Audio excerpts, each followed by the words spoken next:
നാടൻ ഫിഷ് ഫ്രൈയുടെ മസാല എങ്ങനെ ഉണ്ടാക്കുന്നതെന്ന് കാണിക്കാം. കറി ലീവ്സ്,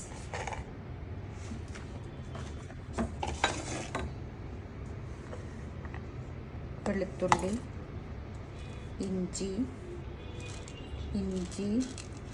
കുരുമുളക്,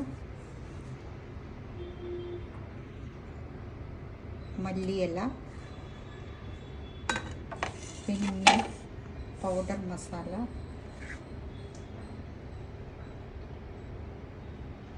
മസാലയും ഉപ്പും.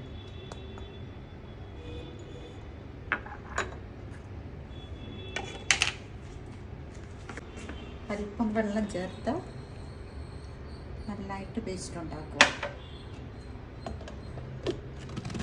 എന്നിട്ട് ക്ലീൻ ചെയ്ത് വെച്ചിരിക്കുന്ന ഫിഷ് ഫ്രൈയുടെ മസാലയിൽ അഥവാ റെഡ് കളർ വേണമെങ്കിൽ ഒരു ടീസ്പൂൺ കാശ്മീരി ചില്ലി പൗഡർ ഇട്ട് ചേർക്കുക. അത് കഴിഞ്ഞിട്ട് കഴുകി വെച്ചിരിക്കുന്ന ഫിഷിൽ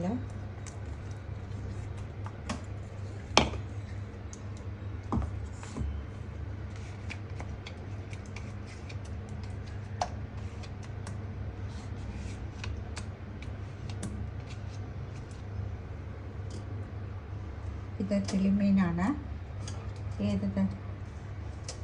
ഏത് തരത്തിലുള്ള ഫിഷിനും സെയിം മസാല ഉപയോഗിക്കാം.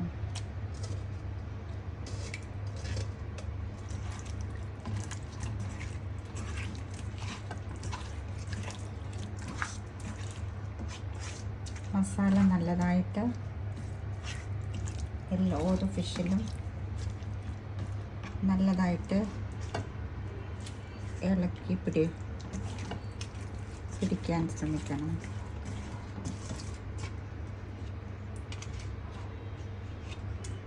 അത് കഴിഞ്ഞ് 1 മണിക്കൂറോളം റെസ്റ്റ് ചെയ്യാൻ അനുവദിക്കുക.